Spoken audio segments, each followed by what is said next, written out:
जी बच्चों, हमने जो टॉपिक कवर किया है कंपोनेंट्स ऑफ अ वेक्टर वाला, इसमें से कुछ इंपॉर्टेंट एमसीक्यूज हैं जो आपके साथ शेयर करने हैं। वो ज़रा देखिए। अगर आपको इस तरह का क्वेश्चन दे दिया जाए जैसे two forces of magnitude 5 newton and 3 newton acting at right angle to each other, magnitude of resultant force. मतलब कहा यह जा रहा है कि दो फोर्सेस हैं। लेट्स से एक फोर्स इस तरह से एक्ट कर रही है और एक दूसरी फोर्स है वो बिल्कुल राइट एंगल पे एक्ट कर रही है। तो आपने यहाँ पे आपसे ये पूछा ये जा रहा है कि magnitude of its resultant describe कीजिए। लेट्स से आपको ये F1 फोर्स दी गई है, दैट इज 5 न्यूटन, और F2 जो फोर्स दी गई है ये है 3 न्यूटन। तो आपको ये कहा जा रहा है कि इसका मैग्नीट्यूड ऑफ रिजल्टेंट बताइए। तो आपने करना ये है कि यहाँ पे मैग्नीट्यूड वाला सिंपली फार्मूला अप्लाई करना है जो हमने लास्ट टॉपिक में डिराइव किया था। वो किस तरह से हम इसको सॉल्व करेंगे कि आपने एक्स कंपोनेंट का स्क्वायर वाई कंपोनेंट का स्क्वायर कर लेना है। तो 5 स्क्वायर प्लस 3 स्क्वायर और इसका स्क्वायर रूट। तो देखिए 25 प्लस 9, तो ये आंसर आपको मिल जाएगा 34 अंडर रूट, और यहाँ पे यूनिट आएगा न्यूटन।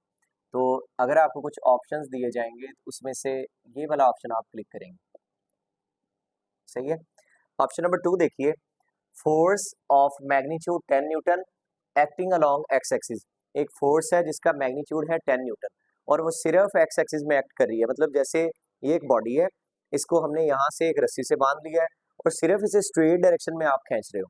सही है। तो मैग्नीट्यूड ऑफ 10 न्यूटन आपको गिवन है सिर्फ अलोंग एक्स एक्सिस। पूछा क्या जा रहा है, it's Y component of forces. तो वाई कॉम्पोनेंट ऑफ फोर्स बताइए क्या होगा। वाई कॉम्पोनेंट ऑफ फोर्स अगर आप ट्रेस करना चाहते हैं, वाई कॉम्पोनेंट ऑफ फोर्स, देखिए एक फोर्स लग ही अलोंग एक्स एक्सिस रही है, तो वाई कॉम्पोनेंट में इसका कोई भी जो इफेक्ट है वो अवेलेबल नहीं होगा। सही है। आप इसको यूं इमेजिन कर लें कि जैसे एक पर्सन है और इसको हमने रस्सी से टाई कर लिया है और इसको सिर्फ पुल किया जा रहा है स्ट्रेट डायरेक्शन में, एक्स एक्सिस वाली डायरेक्शन में। तो अगर इसको स्ट्रेट पुल किया जाएगा तो वाई एक्सिस में कोई भी कंपोनेंट अवेलेबल नहीं होगा, सिर्फ इसकी बॉडी जो फोर्स फील करेगी वो लॉन्ग एक्स एक्सिस है। तो इसका राइट ऑप्शन आप पिक करेंगे 0। तो इस तरह के आपके एमसीक्यू पूछे जा सकते हैं। लेट्स से वो चेंज कर दे स्टेटमेंट, वो कह the force of magnitude 10 newton acting along Y axis, then magnitude of X component is equal to. तो एक्स कंपोनेंट अगर पूछ लेगा, वाई में फोर्स लग रही होगी तो फिर वो 0 होगा। थर्ड एमसीक्यू है, बहुत इंपॉर्टेंट है। इस तरह की स्टेटमेंट आपको पूछी जा सकती है कि आप force of magnitude 10 newton making an angle of 30 degree with Y axis. देखिए हमने जो लास्ट टॉपिक कवर किया उसमें हमने कहा था कि एंगल हमेशा एक्स एक्सिस के साथ होता है। यहाँ पे आपको जो एंगल दिया गया है वो है अलोंग वाई एक्सिस और 30 डिग्री एंगल है magnitude of X component of force. देखिए सिचुएशन ये है कि एक एक्स और वाई एक्सिस के सिस्टम में एक बॉडी है जिसके ऊपर लग रही है फोर्स,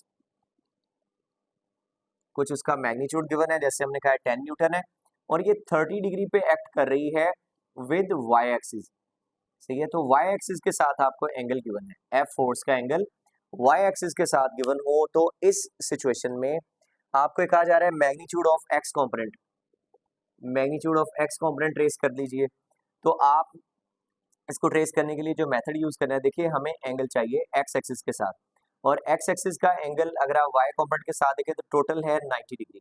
सही है। एक्स और वाई जो प्लेन सिस्टम है हमारा, इसका एंगल होता है 90 डिग्री। अब 90 डिग्री में से 30 डिग्री एंगल वाई एक्सिस के साथ सबटेंड हो गया है, तो यहाँ पे फिर रिमेनिंग एंगल कैसे आप ट्रेस करेंगे। 90 डिग्री में से आपने वो एंगल जो वाई के साथ बन गया उसको माइनस कर देना है, तो टोटल 60 डिग्री आंसर बच जाएगा। यहाँ पे जो आप एंगल यूज करेंगे वो है 60 डिग्री। तो इसका ये मतलब हुआ कि अगर आप एफ एक्स ट्रेस करना चाहेंगे, that is equal to F cos theta, तो यहाँ पे थीटा एंगल कितना यूज किया जाएगा, वही जो आपने अभी ट्रेस किया है। तो एफ मैग्नीट्यूड ऑफ फोर्स आपको दी गई थी 10 और कॉस 30 डिग्री, तो इसको आप मल्टीप्लाई कर लीजिए, आपको आपका राइट आंसर मिल जाएगा। 30 हमने 60 डिग्री पुट करना है, तो 60 डिग्री जो है आप यहाँ पे पुट करेंगे, आपको आंसर मिल जाएगा। कैलकुलेटर से आप इसको सॉल्व कर सकते हैं। इसी तरह अगर स्टेटमेंट चेंज कर ली जाए तो फिर भी आप इसको सॉल्व कर सकते हो। एंगल आपने हमेशा एक्स एक्सिस के साथ यूज करना है। ठीक है बच्चों, अल्लाह हाफिज।